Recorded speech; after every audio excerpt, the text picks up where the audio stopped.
Allô, allô. Si le son est bon, si le son est bon, est-ce que on peut me signaler ça, s'il vous plaît? Bu dee son bi baax na, est-ce que on peut me le signaler? Ou s'il y a un problème? Comme ça, je vais démarrer rapidement.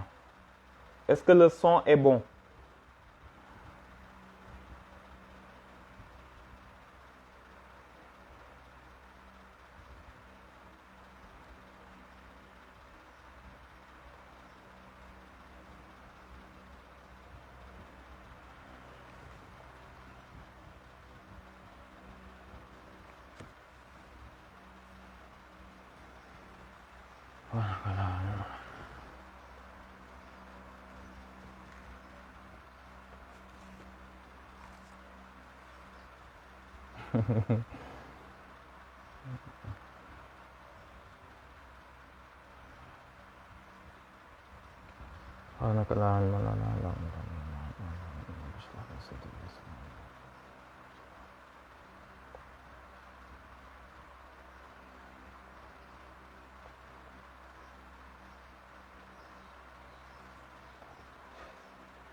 Asalaamaaleykum mbokku xarit yi di me suivre ci Facebook vraiment di nuyu waa Pastef militants sympathisants di nuyu ñëpp ñi nga xam ni ils sont en train de nous suivre jël seen temps dagg ko pour nous suivre un peu man la seen frère Amadou Ba nekk Pastef Thiès membre du mouvement des cadres mais encore une fois qui s'exprime à titre personnel. Donc ce n'est pas la parole actuellement li may wax ni ça ne touche absolument pas c'est pas la voix du parti. Donc pour que mu leer parce que précision yooyu dafa baax vraiment maa ngi remercier ñëpp et je vais essayer d'aller très vite par rapport à la situation générale yi nga xam ni moom lañ seetlu ci investiture yi ci biir Pastef en interne pour les candidats à la candidature ak ñi nga xam ni ñoom la coalition Yewwi Askan Wi mujjee tànn finalement ñu gis ni double processus la ñaari processus yu tegaloo yoo xam ni yu metti la yu jafe la yu bëri ay tension la ndaxte lu bees la ci parti bi lu bees la ci Pastef donc forcément du yomb maintenant man par rapport ak difficulté yi nga xam ni seetlu nañ ko ci biir parti bi actuellement am na zone yoo xam ni macha allah même si yi metti rek la nit ñi di gis mais dans zone yu ëpp yu bëri nit ñi par consensus la ñu demee pour tànn kan moo la war a ne représenter Pastef ci biir coalition bi pour ñu tànn ko mu nekk maire vraiment dans l'immense majorité des cas nit ñi réussir nañ am consensus am na nag zone yoo xam ni am na ay jafe-jafe yoo xam ni kenn du ko weddi ay jafe-jafe yu xaw a metti la parfois nit ñi mën ko jàppee ay injustice ñi mën ko jàppee ay humiliation ñi mën ko jàppee daal ni xamuñu lii ci parti bi donc forcément bu jotee il faut ñenn ñi génn wax pour expliquer encore une fois kii bi nu mu tudd enjeu yi ñu comme parce que bu problème yu mel ni amee suñu toppee dafa mel ni kër goo xam ni dafay lakk wala est-ce que dañuy ñëw taxaw xool kan moo lakk kër gi kii ni waa ji doon gaz bi moom moo ko fayul ki ci des ñëw ni ki doon tox cigarette bi la kii ni sondeel bi nga taal moom moo lakk kër gi non su problème amee le devoir ak responsabilité bu ñun ñëpp am mooy ñu taxaw fay problème bi ba pare pour que kër gi yëpp bañ a lakk kër gi mooy la maison Pastef mooy loo xam ni ñun ñëpp ñoo ko taxawu ba mu nekk le plus jeune parti du Sénégal bu devenir la première force politique de ce pays te amul budget géré wul municipalité géré wul dara donc loolu forcément ci histoire am ak ni mu juddoo ak ni mu màggee il faut mu am ay jafe-jafe kooku il faut ñu nangu ko. Maintenant le problème mooy face à ces difficultés lan moo war a nekk le comportement du militant. Comportement du militant moo tax ma bëgg a rappeler pour nit ñi comprendre bu baax a baax parce que problème am na nit ñi génn nañ ñenn ñi xool yi fees na ñu ngi wax ñenn ñi sax ñu ngi naan ñoom dañuy bàyyi xamuñu woon lii ci parti bi et cetera et cetera. Le temps may ñëw ci loolu dama bëggoon nit ñi comprendre enjeu yi enjeu élection yii ñu jëm bu ñu xamee enjeu yi bu ñu paree ku nekk dina xam ndax position bi muy jël jar na ko wala jaru ko. moo tax man dama bëggoon d'abord rappeler enjeu yi parce que tey suñu noon yu bari dañoo toog di soccu di reetaan kontaan nag parce que newoon nañ Pastef Macky Sall mënulu ko dara ñoom gëm nañ ko ñi nga xam ne adversaire bu Pastef la ñenn ñi sax ennemi laa lay wax Pastef gis nañ ni parti bi kenn mënulu ko dara Macky Sall mënulu ko dara coow lee fi nekk ñun ay transhumé tiituñu parce que mënta yóbbu kenn ba tas parti bi xaalis mënul jënd militant ak responsable Pastef yi àddina bi ñëpp ci Sénégal dañ ñoo naw parti la boo xam ne moo fi mujjoo juddu su tolloo fii mu toll c'est parce que njàmbaaru militant yi la ak esprit don de soi bi nga xam ne moom la ñu def porte étendard jiital ko maanaam intérêt réew mi avant suñu bopp. moo tax tey ñu am doole gii ñu am ba kenn mënaluñu dara te ñëpp xam nañ ni dara mënta xew Sénégal te Pastef dugalu ci loxoom tant que Pastef dugalu ci loxoom kenn benn parti xalaatul ni bu ñoom ñëpp boole woon bàyyi Pastef sax xam nañ ni mënul nekk. donc loolu suñ ko liggéeyee ba heure bii 2014 ba 2021 muy daanaka 7 ans matagul sax presque ci juróom-ñaari at loolu dans l'histoire du pays amagul lu rëy lañ def ba tey jéggi Sénégal dugg Afrique donc loolu ak ay histoire ak ay problème interne ñoo ànd maintenant ban comportement lañ war a am devant kër gi nga xam ne jàpp nañ ni moo ngi lakk mooy ñi nga xam ne dañoo bëgg a taxaw ànd ak suñu noon yi naan nañu xool kan moo lakk kër gi ba kër ga lakk di continuer di lakk ndax lakk bi pour l'instant ci waañ bi la yam mais bu ñu toogee di jéem a xool kan moo ko indi lakk bi ba mu yegg ci saal bi lakk néeg yi lakk yépp bu ñu xamee kan moo ko lakkit day fekk kër gi jeex am ñoo xam ni nag ay responsable lañ ils sont conscients des événements des enjeux ñoom ñu ne nañ leen fay lakk gi ba pare suñu fayee lakk bi ba pare après dinañ mën a xool lan mooy jafe-jafe parce que am na zone yu am jafe-jafe kenn weddiwu ko mais c'est pas national dama bëggoon nag rappeler enjeux yi tuuti ñu wax ko ñu xam lan mooy enjeu élection yi ñu jëm gis nga élection yi bu ñuy wax don de soi pour la patrie sens de l'honneur sens du devoir élection yi la ndaxte élection yi Macky Sall je pense que Mahmoud Saleh mi nekk premier conseiller de Macky Sall ki ko gën a jege moom xam na ko Macky Sall xam na enjeu élection yi dafa mel ni patriotes yi ñëpp peut-être comprendre duñ ko noonu gis nga élection yi bis bu ñu gañee Macky Sall waxuma la sax au niveau national ah ñu gañe ko Dakar Ziguinchor gañe ko Saint-Louis wala ñu gañe ko Diourbel rek waxuma sax ñu gañe ko fépp mais mu perte fi nga xamante ni mooy les zones les villes symboliques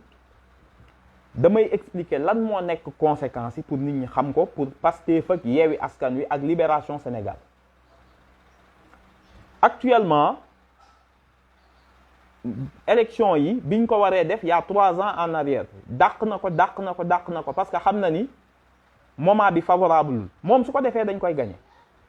li aju ci élection yi lu njëkk ñu wax ko mooy lan waxu 3e mandat Mahmoud Saleh moo ko wax directeur de cabinet moo ni bis bu ñu gañee bu ñuy coalition te waxal na ko boppam pour nit ñi comprendre enjeu yi nee na ñëpp ñoom waa APR nañu fexe ba jàppale wàllu coalition wàllu bu Ablaye Wade mais nañu fexe xeex lu ñu mën ba enterrer moo bi mooy nañu suul Ousmane Sonko ak coalition bi mu àndal muy Yewwi Askan Wi moo ko wax seeni militant Mbour la ko wax bërki démb Mahmoud Saleh nee na leen bis bu ñu ñàkkee élection yi waxu 3e mandat jeex na pour ñun ñëpp ay torox fii la ñuy jaaree torox Macky Sall dootul defati 3e mandat 3e mandat bii nga xam ni samp na ko mars bi yeewoon na ko mu tiit mais defoon na ni comme que xam ne amul fu mu jëm defarugu fagaruwaat na utaat na doole pour moom dañ ko bett xam nga wax na ko da ngeen maa bettoon mais li fi am dootul amaat biñ defoon ne xel mi lay waxal ndekete xol bi mooy wax nee na gis nga lim def police daf leen jëndal ay armes yu bees ay chars de combat yu bees ay blindé maa ngi naan chars de combat ay blindé léger yu bees police Sénégal dañ ko militariser c'est une police militarisée comme koo xam ni dañ ko jëndal matériel en zone de guerre moom jàpp na ni doole gi dina di imposer wu parce que xam na moom enjeu bu deful 3e mandat moom njabootam ak ñi mu àndal ndax xam na li ñu def donc loolu mooy premier enjeu élection locale bu ñu gañee Macky Sall élection locale 3e mandat suul na ko mais kaay ma wax leen lu ci dàq gis nga 3e élection locale yi janvier 2022 la député yi seen mandat mu ngi jeex juillet 2022 donc élection yi il faut mu tenir ko 2 mois après donc en tout cas avant juillet août avant septembre 2022 maanaam ñun bu ñu defee élection janvier duñ ci tegaat 7-8 mois ñu def élection député gis nga bu dynamique u défaite commencé bu ñu ko gañee ci élection locale yi Macky Sall ñàkk na majorité am à l'Assemblée nationale ñàkk na ko maanaam opposition bi mooy moom assemblée léegi nag damay wax deuxième conséquence bi mooy opposition bi moo nar a gagné élection législative parce que suñu gagné élection locale yi duñ ko bàyyi mu parce que li mu bëgg mooy prolonger le député yi duñ ko nangu bu boobaa parce que il est en position de faiblesse dañuy am capacité ak sañ-sañ ni ko opposition bi nee na li nga defaloon sa conseiller yi ak sa maire yi yokk seen mandat ñun duñ ko nangu dañ lay imposer nga teg calendrier bu leer nga respecter député yi su jeexee au mois de juin juillet nga teg élection législative yi 1 mois 2 mois après gis nga bu ñu ko gañee assemblée dama bëgg nit ñi xam lu tax Macky Sall du continuer mandat suñu gañee élection locale yi ba gañe député yi du continuer mandat dama bëgg expliquer nit ñi sur le plan juridique lan mooy nekk dooley opposition gis nga bu ñu gañee majorité à l'Assemblée nationale député ak président ñoo am initiative des lois Macky Sall dañ koy bàyyi mu gouverner duñ fi nekk di comme coow ak yi déedéet duñ koy bàyyi mu gouverner mais ñun ñoo yor majorité à l'Assemblée nationale opposition bi coalition Yewwi Askan Wi xam nga qu'est-ce qu'on va faire ñun dañuy jël député yi changer code électoral te du ci mën dara dañuy changer mooy bu ñàkkee élection locale yi ñun ala kulli xaal dynamique de défaite la pour mu ñàkk parce que partem day tas APR day tas su ñàkkee local ñi mu xañ ñëppay mer parti bi day tas bu ñu defee élection locale ñoo koy gagné ñun opposition bi suñ demee dañuy changer code électoral bi te mënu ci dara ndaxte ñun député am na initiative des lois projet moo am ak proposition donc proposition de loi initiative député yi la ñu voté ñu changer code électoral ñu changer règlement assemblée nationale permettre léegi mu am ay commission d'enquête parlementaire yoo xam ni dañuy changer loi bi ni assemblée nationale bu bees bii sous Macky Sall moom mooy président mais opposition bi mu ngi léegi assemblée majoritaire ñu ne léegi ñun bis bu ñu jëlatee commission d'enquête parlementaire càmbar liggéeyu ministres yi ak seen détournement yi dañuy changer règlement assemblée loi organique assemblée nationale permettre léegi règlement intérieur bi ni commission d'enquête parlementaire day entendre député day entendre ministre te du mën a daw te suñ ko entendre ba pare directement dañuy saisir non pas le procureur muy tardel suñu dossier ab juge d'instruction ñu def ko ci code pénal def ko ci règlement intérieur assemblée doole googu lañ nar a am moo tax ma lay wax pourquoi du continuer mandat ñu teg ci ni gis nga doole gi assemblée biñ nar a am assemblée day tax yii mu bëgg a signer ay contrat yu muy jox waa bitim réew dootu ko mën te gis nga bu continuer ci jaay sunu souveraineté jaay sunuy ressources ba pare bëgg a noot nit ñi 3e mandat am na lu ñuy wax article 101 dafa ni mën nañ ko juger pour haute trahison te conseil constitutionnel mënu ko tere cour suprême mënu ko tere police mënu ko tere gendarmerie mënu ko tere ñun député yi nga xam ni gagné nañ opposition suñu gagné élection locale yi ba gagné élection député dañuy xëy suba voter à la majorité des 3/5 ab résolution ni Macky Sall dañ koy juger pour haute trahison ndax dafa bëgg a forcer 3e mandat nar a rey ay nit et cetera donc dañ koy jekku côté bu ne te buñ koy juger procédure bi nu mu tudd ñiy juger ak ñëpp dina am ñaar ay magistrats yu ko coiffé pour surveiller procédure bi mais député yi ñooy juger ministre bu sàcc haute cour de justice rek moo la mën a juger haute cour de justice boobu ay député kese ñoo ci nekk député kese ñoo ci nekk ak ay magistrats mais magistrats yi du ñoom ñooy juger il ne surveille que la procédure diriger débat yi mais du ñoom ñooy juger député yi ñooy juger député yi bu leen neexee képp kuy ministre détourné xaalis ñu yóbbu la haute cour de justice ci biir mandat bi daal di dañu lay juger mënoo ci dara président de la république su bëggee def 3e mandat bi juger ko gis ngeen enjeu yi bu ñu gagné élection locale fii ba 2022 24 Macky Sall day doxal réew mi ni mu neexee opposition bi maanaam da koy teg ci yoon parce que xam na bu ko benn ministre dootul détourné parce que ku détourné dinañ la woo commission d'enquête suñ génnee sa détournement dañuy saisir juge d'instruction parce que ñun mën nañ député day changer loi te Macky Sall bu ñu xasee voté loi boo xam ne député yi ñoo ko jël ñoom Ousmane Sonko coalition askan wi ba pare am na 8 jours pour contester demander seconde lecture buñ ko voté waatee mu dem conseil constitutionnel nee nañ ko soo paree amatoo fooy làqu par force da ngay promulguer loi yu bees yi soo lankee ni da nga koy promulguer président assemblée nationale bi nga xam ne opposition lay bokk moom mooy def promulgation bi donc mënatuñoo tënk fenn fii ba 2024 dañuy am jàmm dina dem ci jàmm te du ci mën dara xam nga li yëpp may wax lan moo koy permettre lan mooy tax mu am mooy ñu gagner élection locale yi est-ce que léegi ñun mën nañoo nekk di xool ay waxu ambition ay dugg na fii génn na fii est-ce que mën nañoo jàpp ni élection locale yi mën nañ ko sacrifier ci suñuy ambition bu bopp enjeu yi mooy lii mooy enjeu yi Mahmoud Saleh xam na ko waa APR xam na ko moo tax ñoom ñëpp dañoo déggal Macky nee na leen bis bu gaa yi gagné damay ñàkk naa man Macky Sall ñàkk naa sama njaboot ñàkk na waaye yéen it tey ngeen dee na xam ngeen ni Ousmane Sonko bu dee mbokkam yi ñoom ñoo nekk assemblée fu ma muccul yéen doo leen fa mucc moo tax bërki démb gis nga ko réseau des enseignants moom dafa lànk ni du structuré partem ndax xamoon na ni problème yi mooy am ci parti boo ko structuré moo tax mu lànk ni du ko structuré parce que nee na boo ko structuré ay problème rek sénégalais yi moom bu fa leen joxee démocratie ñu jàpp ni mooy anarchie ku nekk di def lu la neex su dara doxul ku nekk génn yuuxu ku nekk génn wax lu la naqari et cetera moo tax mu téye leen tënk leen ñoom ñëpp a tëj seen gémmiñ nag bërki démb réseau des enseignants Macky Sall moo nommé Soleil moo ko bind dafa mel ni ku yor décret même ci biir parti ku yor décret réseau des enseignants nangu na ko ci Youssou Touré candidat ya fa nekkoon yëpp mu tànnil boppam benn femme bu ñuy wax Fatoumata Cissokho kenn moo mer ndeysaan suñu sœur Ngenaat Sène daal ni man de président mooy décidé def poste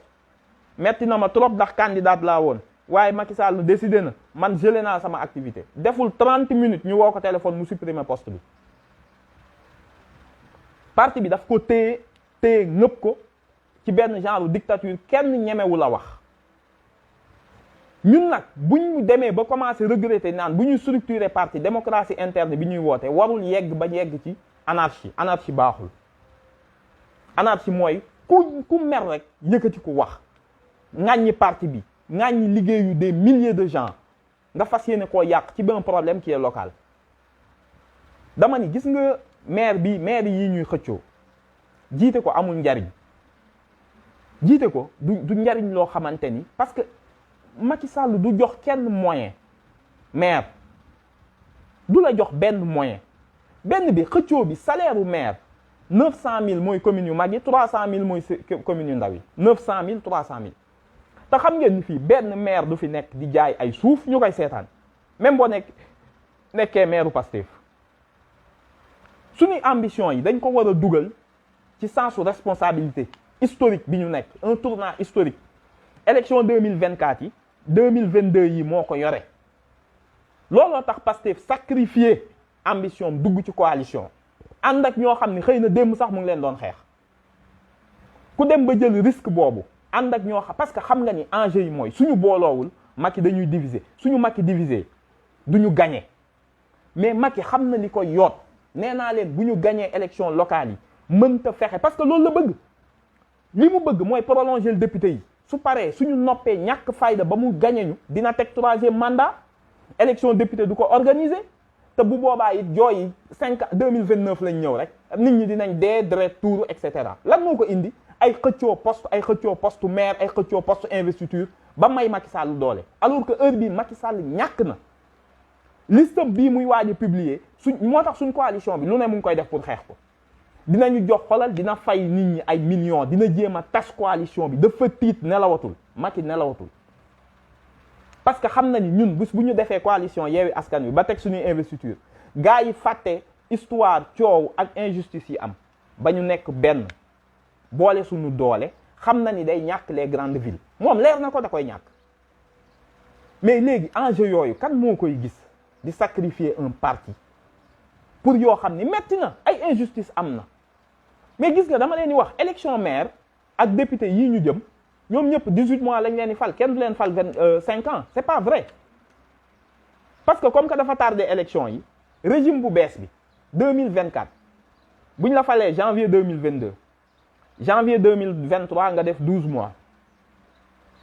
janvier 2024 nga def 24 mois daanaka non janvier 2020 nga def 12 mois janvier 2024 da ngay def 18 mois ñu def élection février mars avril élection présidentielle mais président bu bees bi ku mu mën a doon pouvoir comme opposition day voter un référendum parce que Macky Sall dindi na dissolution daa di tas assemblée bu bees bi bu dee fal nañ ko da koy tas bu paree tas assemblée bi daa di dissoudre collectivité locale yëpp daal ni léegi dañuy déparaat élection yëpp sur un mandat de 5 ans pour yëpp coïncider parce que sinon élection présidentielle day jiitoo ñaari at élection conseiller maire yi ak conseillers yi ak élection député yi te loolu baaxul ci dëkk parce que day indi ay problème léegi dañuy defandoo élection yëpp donc 18 mois la ñu nar a fal ay maire maximum 20 mois mu jeex le nouveau régime da leen di dissoudre mu nekk ci pouvoir mu nekk ci opposition donc enjeu yi nekkul ay nekk naa maire tudd naa maire enjeu yi mooy nan la ñuy fexe ba Macky Sall suul 3e mandat bi nga xam ni c'est son vatou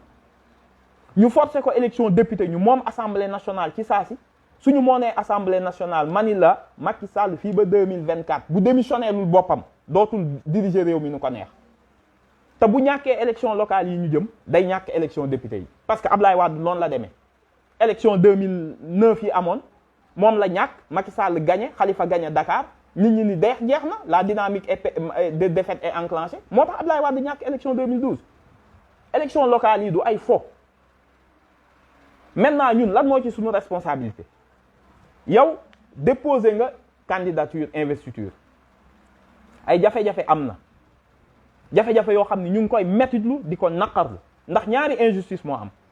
benn bi yow da ngay sonn ci benn parti yaa ko créé ci zone ba yow yaa monté cellule yi yaa ci def sa alal def ci sa temps et cetera investiture jot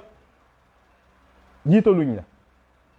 wala ñu jiital la nga dem ba au niveau de la coalition nga populaire trop les logiques de quoi parce que coalition moom metti ku nekk da nga ko war a jox cër parti bu ndaw amul ci biir coalition parti bu ndaw amul ci mouvement amul ci ku nekk da nga koy jéem a respecté ñu ne la bàyyil am na ci biir Pastef ñoo xam ne gis nga bi coow naree am dañu professeur Daouda Ngom dafa bàyyi ñu bëri dañ leen a wax ñu désister daal ni ñoom duñu nangu sax biir Pastef am coow man Amadou Ba bugguma koo wax parce que vraiment c'est pas le but Pastef Thiès daanaka première réunion sama kër lañ ko defee ak rôle bi may am supposé ci biir parti bi yëpp ma nekkuma sax ci liste yi waxuma la duma candidat mais liste yi liste conseil yi au niveau du département nekkuma ci au niveau de la maire benn liste bokkuma ci Ousmane Abdoulaye Baro ñëpp xam nañ ko fi mu liggéey parti bi li muy teewal Ousmane Abdoulaye Baro bokkul biir Pastef am na ñoo xam ne ils sont conscients de la situation gis nga bu ñu ñëwee Thiès Adama Diawara mooy coordonnateur à l'unanimité la ko Pastef fal fii moom daanaka amul sax ay élection ñëpp vraiment am na zone yoo xam ni patriotisme am na ñu mu tekki kenn def fi élection Thiès amul élection quasiment ñëpp dañ leen a fal à l'unanimité Thiès commune laay wax mais moom dafa dem seet ki nga xam ni mooy maître Diagne ku ñu xam greffier bu siiw bu nekk Thiès ku mën a liggéey siiw trop di dimbalee askanam ba ñëpp xam ko ci ni ko sëriñ bi jàpp naa ni bu ñu bëggee gagner Macky Sall à Thiès kaay yow mouvement nga yor indépendant nga kaay ma jiital la te moom la parti bi désigné mu dem xool ki nga xam ni jàpp na ni comme Thiès dafa metti compliqué ñu jox ko mu ne ko jiitalal Thiès Est man la ñu fal mais man maa la jox nga jiitu Babacar Diop bi créé FDS ñëw Thiès ñu dalal ko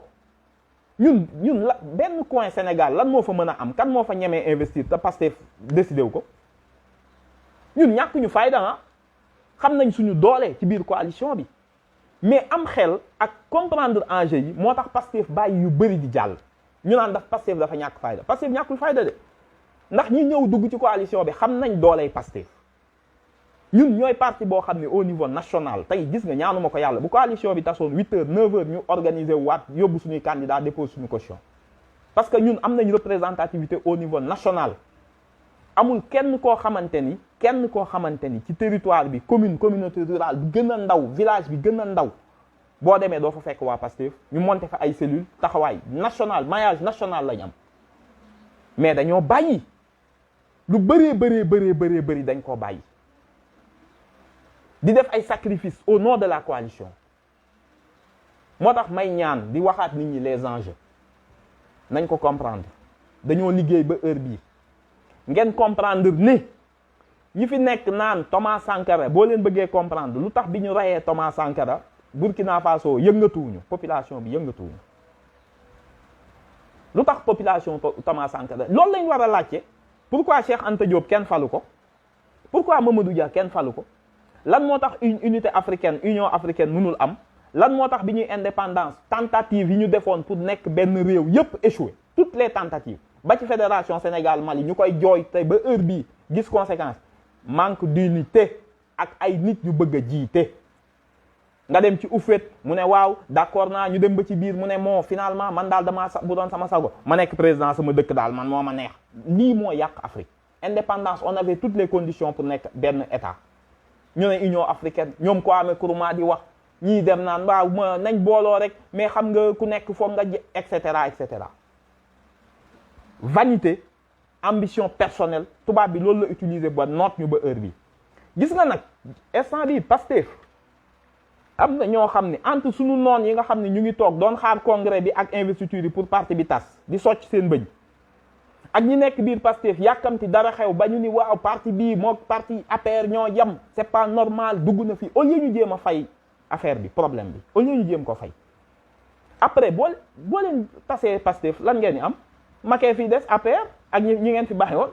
wala ngeen leen toog seen kër mais problème yi bu ñëwee chômage beeg difficulté mais ku nekk koy dund problème day am ñun ñëpp ñu toog xam ni jafe-jafe am na la xew Mbuur dama koy tudd la xew Mbuur la xew feneen jàpp nañ ay jafe-jafe la mais est-ce que mën ngeen ñoo may parti bi mu seet nan la koy régler est-ce que mën nañoo bañ a nekk di teesante ci Facebook bi ak réseaux sociaux yi ku ne di wax Macky Sall la ngi diriger partem comme un terroriste laa lay wax comme un dictateur te kenn ngaangu moo ngi buum kenn yënguwul yeneen parti yëpp am na ay jafe-jafe mais ñun lan moo tax bu dara xewee rek ñu jàpp ni li ñu liggéey ay at dañ ko war a yàq tas ko ku nekk génne jaasi taxaw man maa mel nii parti bi lii njaaduwul parti bi dafa am ñoo xam ne ils se sont sacrifiés dañoo ñàkk 14 personnes au mois de mars am suñuy sœur yu décédé Mariama Sagna ñun dañoo am une histoire douloureuse ñun naqar ak tiis ak métit la ñu juddoo ci lañ màgge ci la ñuy déparé dama bëgg ngeen comprendre ko ñun ñëpp ñu comprendre ko noonu c'est dans la douleur la ñu judd mais dañoo am responsabilité dañoo am 14 morts fukki xale ak ñeent yu jàkk seen bakkan nañ leen defaat ndànk lii ñu bëgg di xëccoo ay poste maire yii nañu nekk am ay conseillers nee naa la Macky Sall du bàyyi benn maire du ko jox moyen nañ leen wàññi lii ñu def ñu respecter la mémoire des morts y a des difficultés ku ko weddi est-ce que li am yëpp d'accord nañ ci koo xam ne xëy na gagné woon na ñu xëy ñu ko gagné woo et cetera mais nañ leen def ndànk rek ñu régler ko mais parti bi amul dictature Ousmane Sonko li ñu koy yàq li ko waa partem di yàq Ousmane Sonko avec raison parfois mais ab yeneen leaderu parti yi seen militant du leen ko yàq parce que mooy parti boo xam ne y a tellement de démocratie que Ousmane Sonko bu génnee wax fukki nit bind ci suuf ni ko Pastef lañ bokk d'accord ñoo ak yow mais loolu mooy dynamisme mais bu ñu confondre nag démocratie ak anarchie bu ñu yàq outil bi li fiy jëlee Macky Sall Pastef mënu ci génn nañ leen ko xalaat ku xalaat li Macky Sall nar a yàq suñu avenir u doom yi moom ak nguuram gii je pense que doo xool au niveau local benn problème bu am nga koy amplifier di ko amplifier pour Pastef tas te c'est le fait de ñun li yàqal Thomas Sankara li yàqal unité africaine yépp lii la africain moo bëgg nguur ci bakkan la ko teg ak xol ndax nguur pour ñoom mooy nguur égal nguuru gis nga France buñ waxee toujours ñaan na yow moom mais France am na communes yoo xam ne amuñu maire dañuy wër di saraxu waa village bi kan moo bëgg a nekk maire mais ku jàpp ni maire mooy nga yàq sa liggéey ñàkk sa xaalis ñàkk sa temps buñ koy def doo xëccoo maire bu Pastef laa wax ak coalition bu mu mën a doon ku jàpp ni di nga fi nekk maire ni da ngay nguuru nax nga sa bopp kooku je le répète Pastef rek nga nar a gis conseiller yoo xam ni ñoom ñoo yóbbu maire Pastef ay conseiller Pastef ñoo nar a yóbbu conseil municipal laa wax ñoom ñooy dajaloo ab conseil municipal bopp lëmm ni seen maire moo jaay suuf yóbbu ko OFNAC Pastef rek nga nar a gis loolu conseiller yoo xam ne nee nañ maire seen maire Pastef daa détourné xaalis ñu yóbbu ko porté ko plainte il faut savoir raison garder nañ delloo ci xel yi li am metti na ñu ngi koy régler benn injustice warul jàll kenn ci ñun warta nangu injustice di jàll bu ñu wootee démocratie il faut respecter les règles léegi nag ñàkkul ay difficultés am mais suñu comportement mooy lan face à ces difficultés man loolu moo ma intéressé kër gi mu ngi lakk dafa am ñu taxaw ni nañ seet kan moo ko lakk ak ñi nga xam ne dañoo wuti ndox pour fay ko man ñooñu laay waxal suñu noonu moom yàgg nañ nee nañ Pastef wax naa leen ko wax ñaari ni mbir moo ko nar a yàq investiture ak congrès ñoom yàpp ni waxu franc CFA intéressé wu leen souveraineté monétaire économique politique sociale culturelle intéressé wu leen xam nga lu leen ñora nan mooy yàq Pastef ñu ne congrès ak investiture dañ leen war a may dëgg li ñu liggéey ay at dañ leen ko war a bàyyi ñu yàq ko ñun vision bi ñu am vision Pastef du question ay maire ñun xëccoo ñu ay maire yi ñun dañoo bëgg réaliser Union africaine ñun bu ñu paree dañuy dem Mali dañuy dem Guinée dañuy dem Gambie ni leen dindi leen suñu frontières yi ñu ànd bokk mais yooyu moo nar a gën a metti yi ñuy dund lan mooy histoire de maire nañ leen delloo ci xel yi Macky Sall buñ ko gañee maire yi bis buñ ko gañee élection yii Macky Sall nee naa la day woote yuuxu démissionné parce que xam na ni bu ñu gañee ba pare fi ñu jëm ñëpp xam nañ ko fi ñu jëm mooy day perte élection législative te bis bu ñu yoree arme législative moom xam na ni dootul jaay suñu pétrole dootul jaay suñu or dootu fi jaay zircon ministre bu yëngu dinañ la yóbbu haute cour de justice juger la tëj la conseil constitutionnel mënu ci tous ndax assemblée nationale doole gu rëy la am moo tax Macky du ko bàyyeeg ñun de dina dugal alal yu dul jeex dina dugal ay alal yu dul jeex ci élection yi parce que moom xam na conscient na mbokkami xam nañ Mahmoud Saleh xam na xam nga kan moo comprendre lan mooy enjeu yi yenn pastéfiens yenn patriotes mooy ñi nekk di teesante ka rayante ndax ay poste maire ñooñu ñoo comprendre lan moo xew mais bu ñu xamoon lan moo xew ku nekk ci zone bi nga dëkk da ngay xool pas ki gën a def da ngay xool ki mën a gagner nga ni ko ñëw leen ñu yaatal la il faut ñu delloo si un peu de discipline bu nit amee naqar jiite woon parti ñu fal ko bëgg ko xeex ñun ñëpp dañoo war a ñëw ñu massawu ko jàpp ko ci ginnaawam mais liggéey ko discrètement pour ñu delloo ko àqam ak yelleefam mais bu ñu nekk di teesante ci biti ñiy toog fee naan man sax gedd naa parti bi mais boo geddee parti bi demal APR Pastef mine de rien li yëpp démocratie moo ko waral ah am na yeneen parti yi ñuy wax ñun ci réseaux sociaux yi mais yeneen militant parti ku ko wax ñu dàq la boo ko waxee 8 heures 9 heures 8 heures et demi ñu dàq la nañ leen delloo si à la raison enjeu yi dafa dépasser suñu personne suñuy ambition man je ne suis pas d'accord du tout waxuma lépp yi fi am d'accord naa ci te nekkuma fi pour justifier li xew fii ak li xew fii mais dama ni ñun dama bëgg a rappeler aux gens lan mooy suñu responsabilité historique devant l'histoire élection yi enjeu yi mooy 3e mandat Macky Sall dootul am dañuy nangu ci moom assemblée nationale ministre yi détourné xaalis dinañ ko joxe avant 2024 dinañ changer code électoral dugal ci li nga xamante ni mooy dootu fi sàcc élection dinañ empêcher 3e mandat magistrat yi dinañ changer loi bi leen régir ba procureur bu ŋaangatee ministre de la justice mën a damm loxoom loolu lépp mën nañ ko dindi avant 2024 suñu gagné élection locale yi mais ku xam loolu franchement looy xëccoo wala boog booy xëccoo ñu ñàkkal la mais bu mu tax nga xaddi ñun ay combattant lañ dañoo dugg ci benn guerre ak Macky Sall ak régime am gis nga guerre bi mu ngi mel ni nga nekk ak sa benn lieutenant ngeen nekk champ de bataille ñu waroon ko nommé wuñu ko est-ce que day abandonné champ de bataille bi est-ce que soldats yi dañuy gedd dañuy taxaw kon ne xeex bi mais su guerre bi jeexee nag on demandera des comptes ñun li ñuy jàng ci lii yëpp mooy suñuy statut 2014 la xalaatuñu woon ay investiture ay candidature ay primaire candidat à la candidature ay coalition yooyu yëpp dañ koy jàngaat mais ñu ngi liggéey heureusement ba congrès amul j'ai presque envie de dire parce que dinañ tëggaat texte yi ba nga xam ni injustice yi ñu constaté dootul am parti bi jógul pour humilier ay nit mais ñun ñoo mën a jàppale ñu nekk en difficulté ñu bañ a xam yokku matt ci xal mi ñi nga xam ni dañoo bëgg a bañ parti bi infiltrer ñu ñenn ñi moom ce sont dañoo niru Pastef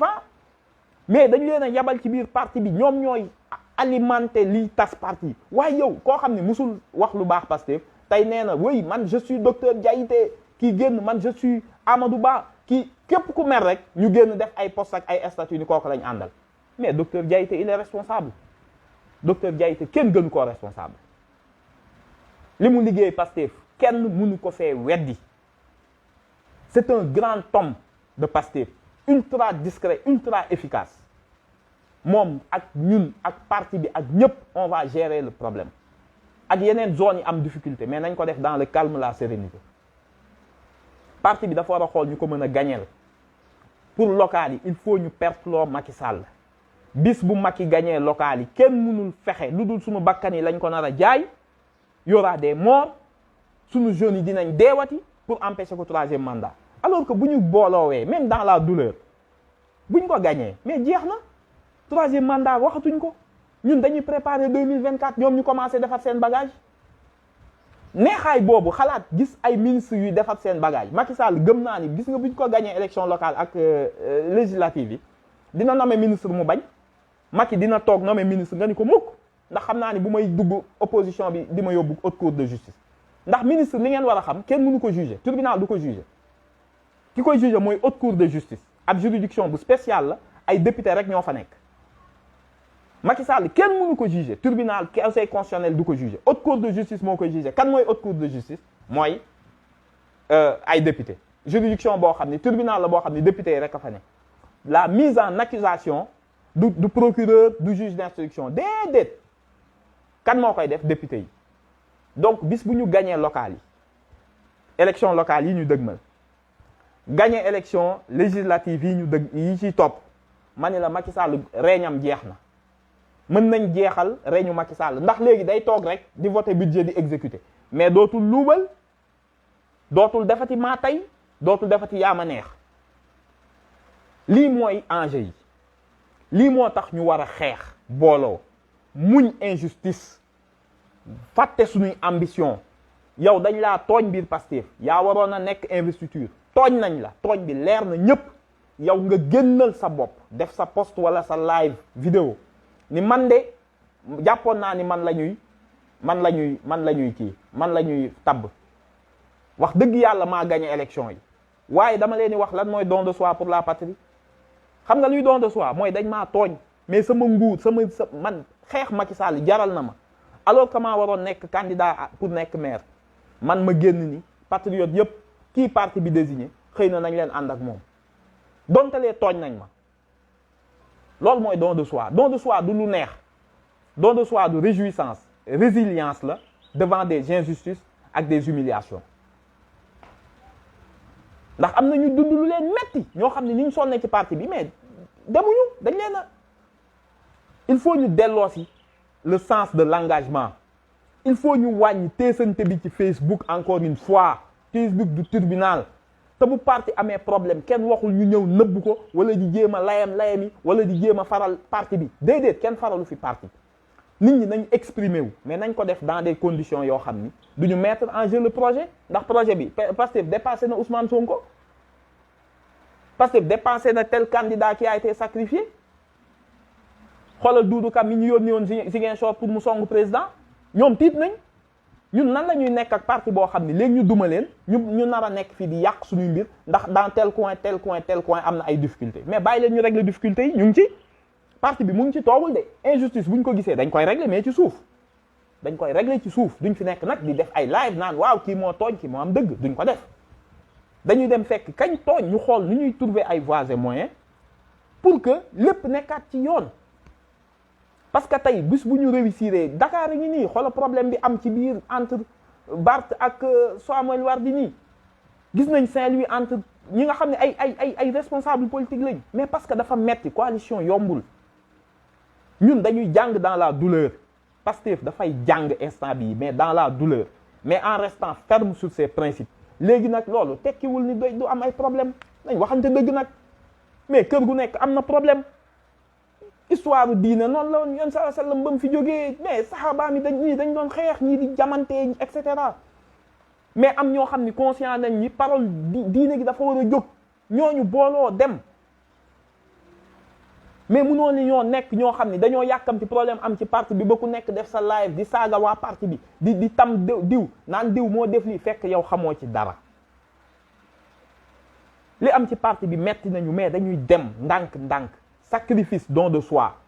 nga mel ni soldat boo xam ne dañ la yóbbu en territoire yéen ñu joxuñu leen promotion mais ngeen war a xam ne da ngeen di continuer la guerre parce que xeexu leen woon pour promotion donc nañ leen continuer nañ leen ànd ak dal nañ leen soutenir parti bi instant bi c'est pas le moment de faiblir parce que dañoo nekk ak ay suñuy nawle yu coalisé ñun bu ñu bokkee unité mën nañoo imposer am lu ñu neex mais bu ñuy étaler suñuy division kooku mënul kii waxuñu nag kenn nga noppi ci injustice yi encore une fois mais dañ ni méthode biñ koy régler ngeen bàyyi ñu régler ko méthode parti bi mais bu ñu nekk ci Facebook di teesante nañu fay xal bi ba pare soog a xool lan moo ko indi woon ñu dem nag saafara ko waxuma dañuy bàyyi de déedéet kenn waxul dañuy bàyyi injustice yi di jàll li ñu jàppe ay injustice nañ xaar ba déglu parti yépp bu ñu defee médiation yi yépp dina duggaat dans à l'ordre parce que amul ñoo xam ni am na ambition yu leen jaral ñu yàq parti bi donc nañ leen delloo ci xel yi bu ñu gisee dara mu jaaxal ñu nañ def ndànk ba laaj ba xam man patriote laay waxal bu leen may suñu noon yi tey jii wóor na ma ni Macky Sall la xew Mbuur ma ngi koy seetaan ma nga naan heureusement mais xoolal ñun bu ñu dépassé suñuy problème moom bis bu publier liste coalition mais léegi réew mi neex ñun dañuy gagner incha allah élection locales yi parce que dañoo nar a nekk une coalition soudée on va aller au combat bañ a seet ndax sama waay ji nga xamante ni maa ko ànd ak moom ndax moom lañ waroon faluñu ko mais bu mu tax mukk nga wàññi sa engagement parce que li ñuy xeex c'est pour le panafricanisme ñun dépassé nañ ay élection maire dépassé nañ ay élection député ñun dañoo war a fexe ñun ak waa Gambie nekk benn mais ngeen foog ñooñu ñun xanaa ñun bu ministre gambien duñ ko am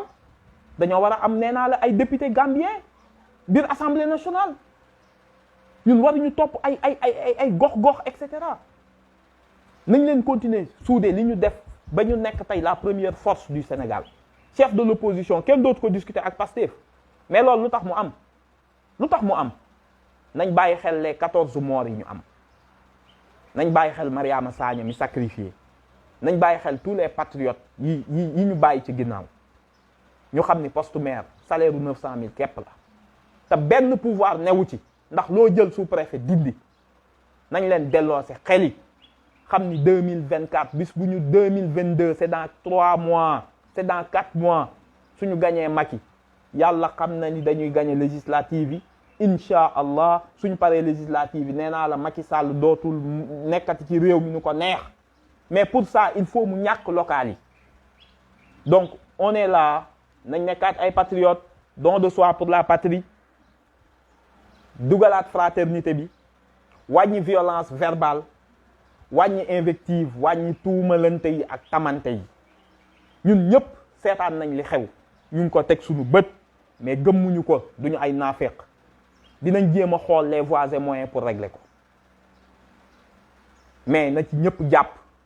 indi seen siwo ndox pour fay xal bi mais ku indi mat ñaari patriote moo am sunu noon ñi ànd ak sunu noon yi dem indi mat pour sotti ci xal mi ak ñi nga xam ne dañoo dem tibb seen si woon ndox taxaw fas yéene koo fay léegi nag ku nekk na jël kaawam élection locale parce que c'est une au niveau local mënuñu xeex kenn bu ñu yàqalee benn responsable au niveau local mais suñ campagne pour ñun duñ gagné nekk maire ou adjoint au maire quasiment c'est pareil nañ waxante dëgg je suis maire je suis adjoint au maire c'est pareil pour Pastef encore une fois am na ñoo xam ne nekkuñu dara et le combat continue parce que dañuy xeex pour suñuy doom bu kenn toog naan na kii retiré wu na kii bàyyi na kii dugg yooyu yëpp détail la xam nga ñun lu ñu war a wax ah comment on va faire pour que problème bi am que ce soit Mbour que ce soit fenn ñu ut solution bu ñu ko réglé ba ñun bu ñu demee Mbour Cheikh Issa Sall ma ñu jiitaloon pour mu war Ousmane Sonko nekkoon xaritam di publier ay audio ñu ñàkkloo ko élection ñun loolu moo nekk suñu combat Cheikh Issa Sall lañ war a jële Mbour donc dañoo war a booloo ñun dañoo war a jële Dakar ambition benn ambition maire APR warul nekk Dakar rakku Macky Sall bi nekk Saint-Louis jar beau frère am dañ ko fa war a jële Ziguinchor dans le sud dañ ko war a rafler suñ ko rafler ba pare nag ni ko doo fi yóbbu élection député yi nga bëgg a toxal duñ la ko may on va lui imposer un rapport de force politique Macky Sall nelawatul fii ba 2024 du nelaw moom ak i nitam nelawatuñ Mahmoud Saleh moo génn waxal ko ci làmmiñam kenn sexalu ko kii ba jaaxam mbay tiit ni ko li nga wax ëpp na nee na bis bu ñu Pastef te dégg nga li mu wax na ngeen enterré Pastef enterré mooy suul leen Pastef suul te jàppale wàllu bu Ablaye Wade maanaam ñoom buñ naree ñàkk nañ ñàkk bàyyi Ablaye Wade gagné moo gën Pastef gagné nañ voté coalition wàllu moo leen gënal wala ñu soutenir wàllu pour mu nekk maire bu ñoom Ablaye Wade et consort plutôt que waa Pastef parce que Pastef bu gagné rek jeex na 3e mandat gasi élection législative député yi dañ koy gagné te nee na bu boobaa ñoom seen sànkunde ak seen alkande ndax dootuñu sàccati te xaalis bi ñu sàcc dinañ ko génne avant 2022 lii mooy enjeu yi mbokk yi li laa bëggoon ñu discuter ko donc dinañ régler les problèmes ñu ngi ci ay nit benn responsable ne la watul lii période bu metti la période bu difficile la fitna la loolu la ñuy wax fitna mooy période yoo xam ni ci la parti di jóge am doole lool wala jaar fi disparaître léegi nag suñu choix la est-ce que dañuy bàyyi mu disparaître wala est-ce que dañuy ressaisir xam ni enjeu yi ci kanam la liñ liggéey ba heure bi mënuñu koo yàq metti na nag ñi nga xam ni tooñ nañ leen kenn du leen wax dem leen ngeen toog déedéet mais dafa am façon bu ñu leen war a jàppalee façon bi mooy ñu liggéey ko ndànk ci suuf apporter leen suñu soutien te apporter le soutien parti bi parce que nag bii parti bi aussi am nañu ci nekk di liggéey mais su saaga yi ëppee kii génn yéen dañ leen a yàpp Ousmane Sonko mooy kan c'est un dictateur ah nga nekk Pastef ba pare di xas sa waa parti ndax yow jàpp nga ni histoire boo xam ne xamoo sax nu mu demee loolu du taxawaay sa kër bu amee problème doo génn ci mbedd mi di ko wax nañ ko dénoncer nag buñ gisee injustice mais dénonciation bi na yam ci lii am fële de man d'accord ma ci mais bu ci jël nag commencé xas di xas Ousmane Sonko di xas waa parti bi parti irresponsable yi ngeen doon doo leen tous yéen boo leen jëlee réew mii ni ngeen ko nar a yàqee non ñun suñuy débat yi nga xam ni kenn duñu ci fekk si waa Pastef te gis ngeen ko ci sommet franc CFA bi ci sous-région bi Afrique Pastef kese Pastef France ñu ngi leen di féliciter ñoom waa diaspora bi vraiment ñoom ñoo organiser un contre-sommet bi amoon fële Montpellier donc duñu parti bu ndaw ñun kese ñoo fi organiser contre-sommet ñun ñoo tax éco bi ñëw ñu yëngal franc CFA bi mais sujet yooyu doo dégg coow ak discussion mais bu ñu waxee wàllu nguur ak falu rek ñu bëgg a ñëw ku nekk génne jaasi ku nekk ni da nga yore sa almet ak pétrole wala essence non nañ leen delloo si à la raison vraiment maa ngi jéggalu ñëpp ci kàddu yi di wax ñi nga xam ni tooñ nañ leen ñi ñaa ngi ci suuf di ko liggéey nañ leen jàppale parti bi ak intérêt supérieur de la coalition en attendant élection yamul ci bii damay ñaan ñu ànd ak sérénité ñu delloo si sur l'essentiel ndax mënuñoo yóbbu Macky Sall ba mu tiit nelawatul ñu nar a yàq li nga xam ni moom lañ doon def vraiment maa ngi réitérer suñu engagement na ñëpp dolli engagement bi di wax waa diaspora bi ñu jàpp continuer li ñuy liggéey ñoom ñi nga xam ne laajuñu dara faluñu leen maire te ña nga topp ci groupe yi WhatsApp bi ña ngay yónnee seen xaalis ña ngay monter ay cellules ñoom te xam nañ ni ñoom bëgguñu dara nañ leen toppandoo nañ leen topp un peu aussi waa diaspora bi état d'esprit bi ñu àndal nañ leen roy affaire bi metti na trop mais parti noonu la du neex te li metti ci kanam moo ngi ñëw suñu 14 morts yi duñu bàyyi ñu seey 14 xale yi non mënuñu bàyyi ñu seey comme que duñu bàyyi mu seey xoolal nañ def ndànk ci affaire u maire ñun dañoo ñàkk ñun dañ ñoo laal ci suñu deret dañ ñoo laal ci suñu xol suñu am ndax dañoo jël 14 xale yu bokk ci ñun xale yu ndaw jël seen bakkan ci neen ndax bëgg a toog ak nguur xale yooyu seen combat ak seen souvenir ñun am nañ ay Thomas Sankara yu ñu war a venger yu ñu war a défendre mooy suñu xale yi donc na gars yi delloo ci xel yi encore une fois engagement bi ñu amoon bu ñu ci dara jëlee affaire yi dinañ ko régler incha allah dinañ ko régler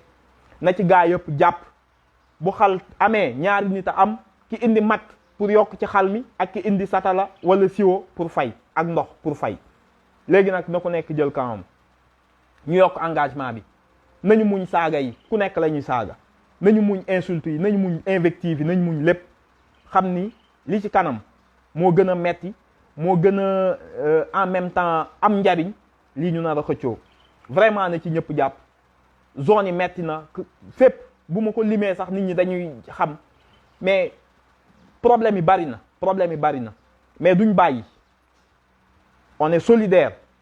nañu resserrer rang yi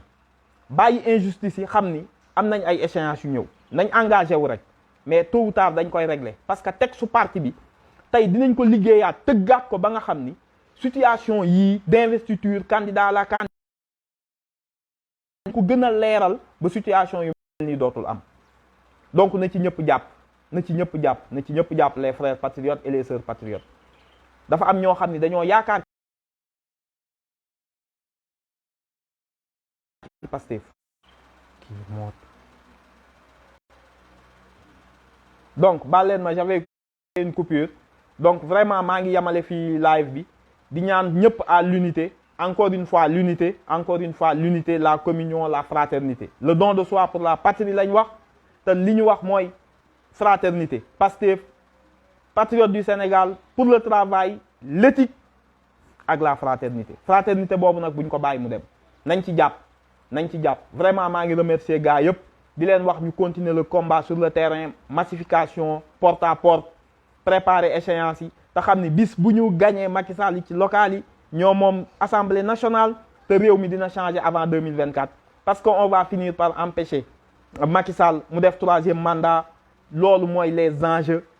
nguuram gi mën nañ ko jeexal au mois de janvier 2024 donc vraiment maa ngi remercier ñëpp di baalu ak ñëpp ci kàddu yi lépp lu ma wax mu dëng wala kenn sentir visé wu maa ngi ñaan mu jéggal ma lépp luñ fi wax mu xaw a yiw tuuti wala mu baax nañ ko yàlla defal ñun ñëpp mu nekk ay yiw pour ñun ñëpp pour le Sénégal la paix l'unité la fraternité merci aux frères patriotes et aux sœurs patriotes